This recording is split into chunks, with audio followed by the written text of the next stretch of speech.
ฟังทั้งหลายอันเป็นที่ฮักที่นับถือของทุกเจ้าวัดหนองตองอีกเช่นเคยตั้งแต่เวลาประเดี๋ยวนี้เป็นต้นไป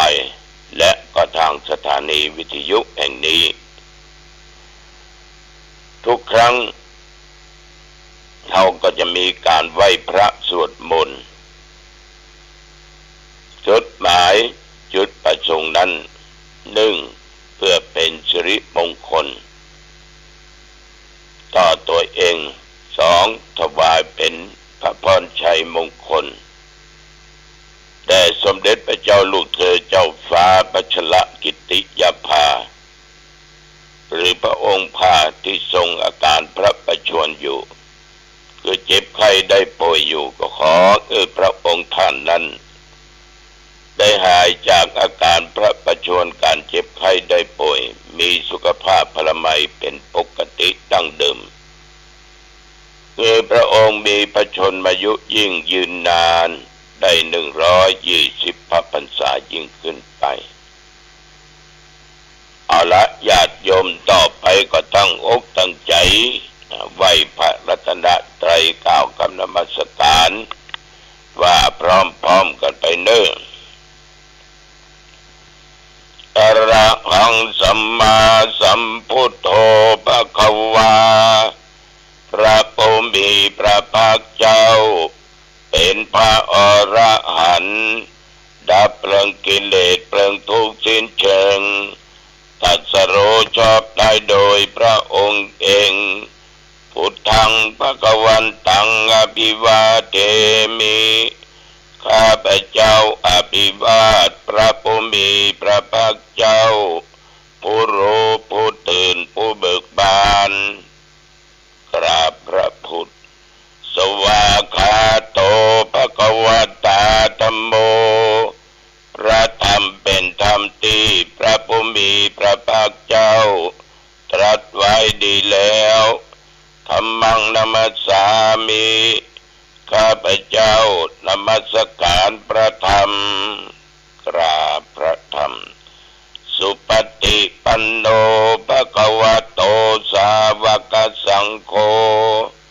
พระสงฆ์สาวกของพระผู้มีพระภาคเจ้าปฏิบัติดีแล้ว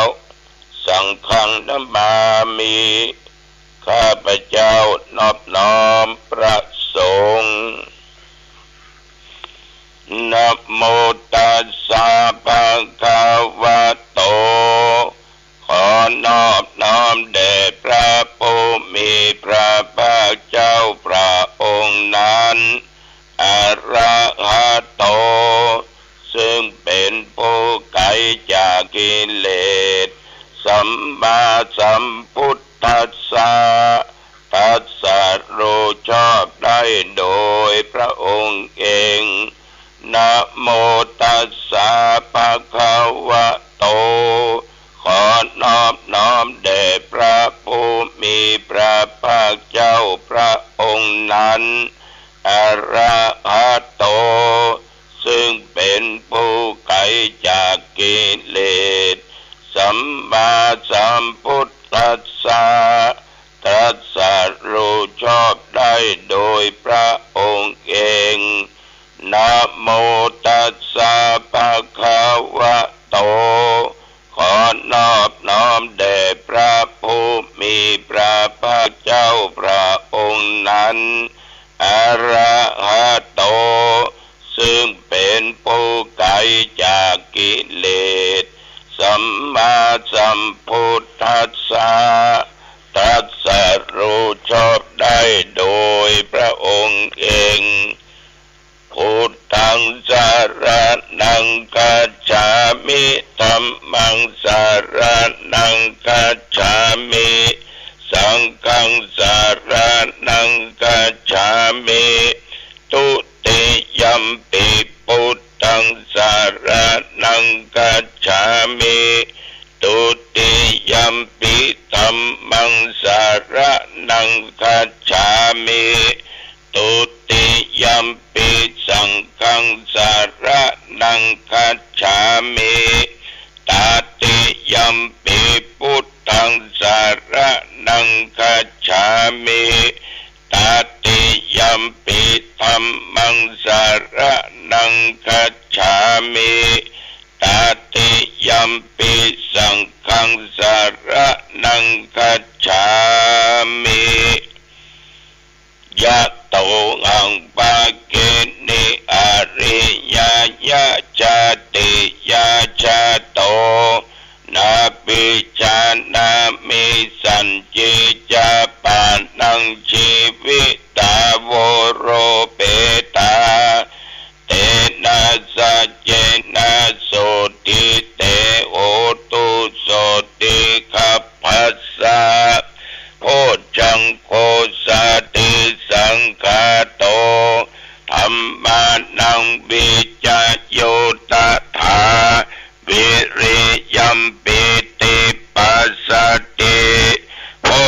ยาจะโพ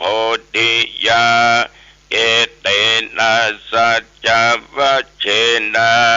โสติเตโอตุสัพพทาเอกัสสมิงสัมมะเยนะโทโมขันลานัญจะกัสสะปังจิลาเนตุขิตวติกะกิลานิตุกิเตติสวาโพชังเคสัตตาเทสะญิเตจะตังอาภินันติตวา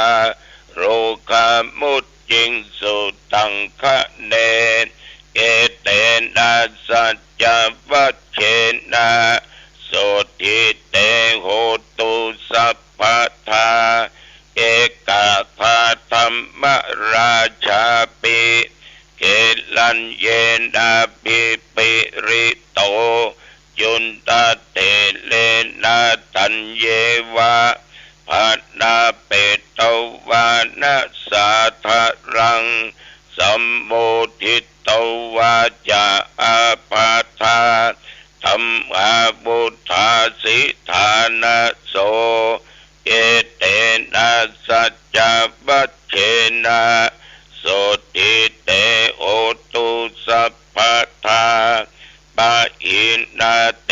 จะอาภาธาตินันนัมปิมาเอสินังมัคคะอัตตะกิเลสาวะปัตตานุปติธัมมะตังเอเตนะสัจจวัชเชนะโสติเตโหตุสัพพทาภวัตตุสัพพมังคลังรักขันตุสัพพเทวตาสัพพพุทธานุภาเวนะสัทธาโสติภวันตุเตภวัตตุสัพพมังคลังรักขันตุสัพพเทวตาสัพพธัมมานุภาเวนะสัทธาโสติภวันตุเตภวัตตุสัพพมังคลังรักขันตุสัพพเทวตาสัพพสังฆานุภาเวนะสัทธาโสติภวันตุเตขอถวายพระพรอากรมอุตุได้ประกาศบอกว่าตั้งแต่เมื่อทวันวามาจนถึงปัจจุบันเดี๋ยวนี้เพิ่นบอกว่าแถวบริเวณวัดหนองตองและใกล้เคียงว่าทั้งใต้ทั้งเหนือวันตกวันออกไม่มีรายงานว่าฝนตกสำหรับอากาศนั้นก็ตอนเช้าก็ยังหนาวเย็นอยู่สายบ่ายมาก็เริ่มร้อนขึ้นจนว่าต้องเปิดพัดลมตกค่ำมาก็เย็นมาซะหน่อยญาติโยมทั้งหลายปัจจุบันนี้อุณหภูมิที่บริเวณที่บ้านหนองตองเนี่ย21 องศาท่านทั้งหลายแต่วันวานี้หลังจากที่ฉันเจ้าแล้วอาตมาภาพก็อยู่วัดอยู่ว่านั่งเทศนาธรรมบันทึกเสียงที่จะไปออกอากาศสถานีวิทยุ2 ชั่วโมงเต็ม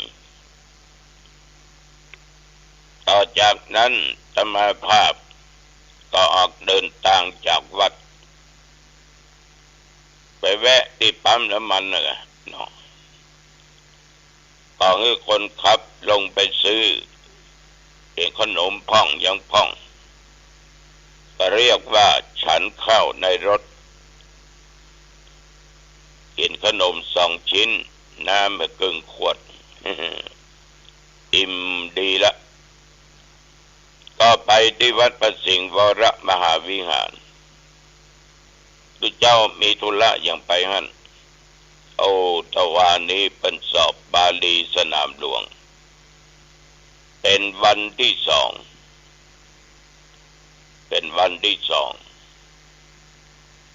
สามเณรทุกเจ้าที่สมัครสอบนั้นครั้งแรกมี400 กว่าตนแต่เอาเข้าเมื่อจะสอบก็เหลือ280 ตนหายไปเป็น100 กว่าเพราะว่าเปิ้นก็คงจะรู้ตัวว่าคงไปบ่ได้คงจะสอบบ่ผ่านเปิ้นก็เลยมาเปิ้นสอบกันประโยค1 2 3 4แต่วันนี้ประเดชพระคุณหลวงพ่อพระธรรมเสนาบดีรองเจ้าคณะภาค7วัดพระบรมธาตุเจ้าดอยสุเทพพระอารามหลวงมาเป็นประธานนำไหว้พระแล้วก็ให้โอวาทแก่พระสงฆ์องค์เด่นที่เขาสอบบาลีเสร็จเรียบร้อยลูกพระลูกเนนก็เข้าห้องสอบแต่มาก็อยู่ที่หั่นพอสมควร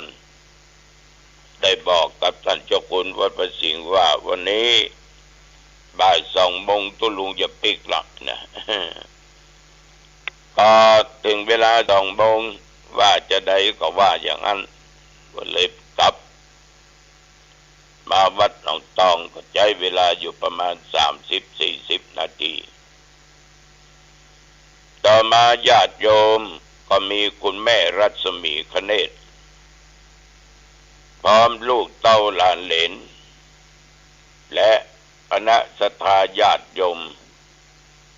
อันมีคุณโยมกนกวันเรืองเดชโยมสมบูรณ์แก้วเรือนตลอดจนคุณโยม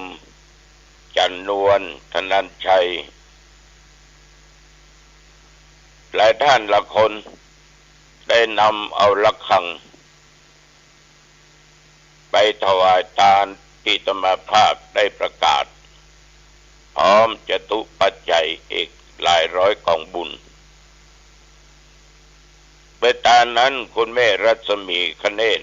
พร้อมคณะมีเจตนาว่าเกิดมาจัดไหนจัดใดก็ตามขอให้มีบริวารมีเสียงดังกังวานเหมือนกับได้ทานระฆังใบนี้ดังไปทั่วทุกสารทิศเบื้องต่ำไตรปฐพีเบื้องบนสวรรค์จันทร์ฟ้าเทวโลกพรหมโลกและกระจายไปถึงซ้ายถึงขวาทุกสารทิศการไปหาพ่อเกิดไม่เกิดเจ้ากรรมนายเวรเทวบุตรเทวดาสรรพสิ่งทั้งหลายสัตว์ทั้งหลายที่ล่วงลับดับขันไปขอผลบุญอันเกิดจากการทานระฆังนี้จงไปรอดไปถึงด้วยจิม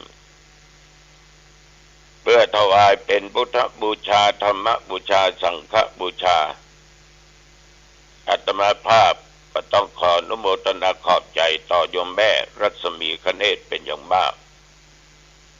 ยังต้องการอีก7-8 แก่นญาติโยม7-8 ใบ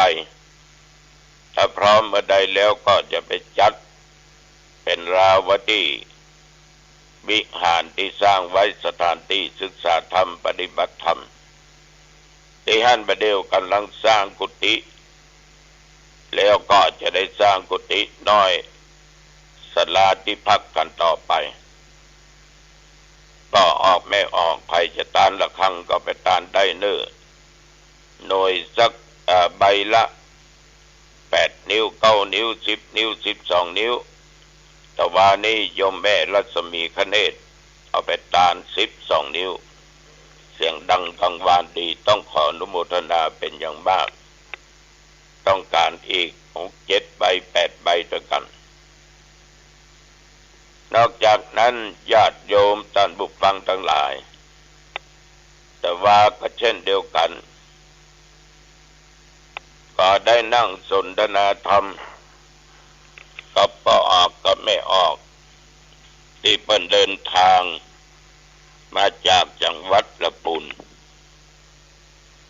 เพิ่นมาอู้ถึงเรื่องมรรค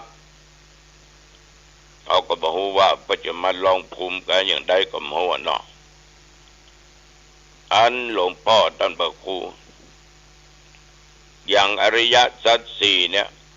ทุกข์สมุทัยนิโรธมรรคมันเป็นจะใดมันมีความหมายเป็นจะใดเพิ่นถึงบอกว่าปฏิบัติไปตามมรรคมีองค์8แล้วก็จะได้สำเร็จเป็นพระอรหันต์ได้บักกรรมเพิ่นถามมาถึงตอนอย่างอี้อาตมาหูทันทีว่าเพิ่นจำแม่นละเพิ่นท่องมาละเพิ่นได้หูได้ยินได้ฟังมาละอาตมาก็เลยบอกว่าป้าออกแม่ออกนี่เก่งเนาะจำแม่นแต่เป็นอย่างแต่เมื่อจะถามก็จะอู้ฟังอย่างสักน้อยแต่มันจะเหมือนกันเหมือนหัวเนอมรรคเนี่ยคือสิ่งที่ถูกต้องเป็นความหูอย่างถูกที่ถูกทางตามหลักธรรมในคำสอนในทางพุทธศาสนาที่พระพุทธเจ้าท่านได้ตรัสไว้แต่เรื่องมรรคนี่เอาห้องกันอีกอย่างหนึ่งเอาก็ห้องกันว่าอเสขธรรมแปลว่าธรรมของพระอรหันต์เป็นธรรมของพระอรหันต์สัมมาทิฏฐิหันถูกคำว่าหันถูกได้แก่ความหันที่ถูกต้องในเรื่องอริยสัจหันทุกข์หันสมุทัยหันนิโรธหันมรรคได้ตามที่มันเป็นจริงแล้วก็สัมมาสังกัปปะการดำริที่ถูกต้องได้การดำริที่จะออกจากกามในอันบ่พยาบาทในอันบ่ได้เบียดเบียนนอกจากนั้นสัมมาวาจาการอู้กัญจาได้ถูกต้องการอู้กัญจาที่ถูกต้องนั้นในศีลก็ถึงห้ามไว้บ่อู้เท็จบ่อู้ส่อเสียดบ่อู้คำหยาบบ่อู้เพ้อเจ้อบ่อู้บ่อวดบักคำว่าบ่อู้บ่อวดนี่เอาพอเป็นงมหน้าให้หรอก ได้ว่าอย่างไผนะสัมมาสังกัปปะทำการงานที่ถูกการงานที่ถูกต้องคือทำงานที่มันถูกต้องประพฤติศีลประพฤติธรรมยึดกฎหมายบ้านเมืองตั้งอยู่ในสุจริต3ประการแล้วก็บ่ฆ่าสัตว์บ่ลักทรัพย์บ่ได้ประพฤติผิดในกามในลูกในเมียในผัวของเปิ้นอันเนี้ยในมรรค8เปิ้นก็สอนไว้อย่างเงี้ยและอีกประการหนึ่งนั่นก็คือสัมมาอาชีวะหาเลี้ยงชีวิตชอบในทางที่ถูกที่ควรทำมาหากินประกอบอาชีพที่ถูกต้องเว้นการทำมาหากินที่ผิดศีลผิดธรรมผิดกฎหมายบ้านเมืองจะนำความเดือดร้อนนำความหายนะเกิดขึ้นสัมมาวายามะมีความพยายามถูกความเพียรที่ถูกต้องแล้วก็มีเพียรระวังบังคือบาปเกิดขึ้นละบาปที่เกิดขึ้น ละกุศลด้วยบุญกุศลที่เกิดขึ้นแล้วรักษาบุญกุศลนั้นหรือความดีนั้นไว้สมาสติและลึกถูกนึกในสิ่งที่ถูกต้องในสติปัฏฐานทั้งสี่ที่หลวงปู่ทองและครูบาอาจารย์ได้สอนไว้เรื่องกายเวทนาจิตธรรมสมาสติตั้งใจถูกขอโทษธรรมะสมาธิตั้งใจถูกสมาธิคือความตั้งใจได้แก่ความตั้งใจที่ถูกต้องในการเจริญสมถะวิปัสสนาในฌานทั้งสี่ตั้งแต่ปฐมฌานทุติยฌานตติยฌานจตุตฌานสัมมาญาณะหูถูกได้แก่ผลของญาณและญาณอย่างอื่นที่ประเนื่องโดยมรรคญาณเช่นปฏิสัมภิทาญาณเหล่านี้เป็นต้นสัมมาวิมุตติอันนี้ผลชอบได้แก่การหลุดพ้นถูกทางถูกที่เพราะมีการปฏิบัติที่ถูกต้องเป็นเหตุให้หลุดพ้นจากกิเลสอย่างที่ถูกต้องกิเลสทั้งหลายบ่ได้อาจจะกำเริบเกิดขึ้นได้อีกอันนี้ในมรรคก็ได้ได้จาสนทนากับญาติกับโยม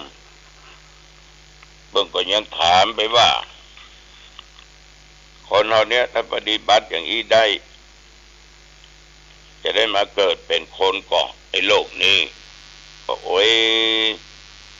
ก็สุดแล้วแต่กันถ้าปฏิบัติอย่างถูกต้องมันก็คงจะไปได้วนเวียนไปตายเกิดถ้าถึงนิพพานนะถ้ามันยังมีอยู่โดยกิเลสนี่ยังมีอยู่เพียงแต่ปฏิบัติไปอย่างนั้นถูกก็ถูกของผิดการถูกก็หมัวไอ้น่ะมันก็ต้องวนเวียนอยู่อย่างเงี้ยเท่าพูดจากันพอมืดพอค่ำเดี๋ยวเปิ้นก็ปิกแต่มาก็ฟังเข้าห้องน้ำอาบน้ำอาบท่าถึงเวลาก็ชวนตุเจ้าพระเนรไปออกวัดไปเทศไปสวดงานข่าวดำที่หน้าวัดไปกุ้งบกคนที่ตายนั้นก็เคยทำงานอยู่ที่องค์เฮียนห่างดงรัตลาดอุปถัมภ์แต่มาก็เป็นคณะกรรมการอันเปิ้นก็เป็นรองผู้ในวยการก็แค่เปิ้นเกษียณได้2 ปีแล้วอายุได้62 ปีเปิ้นตาย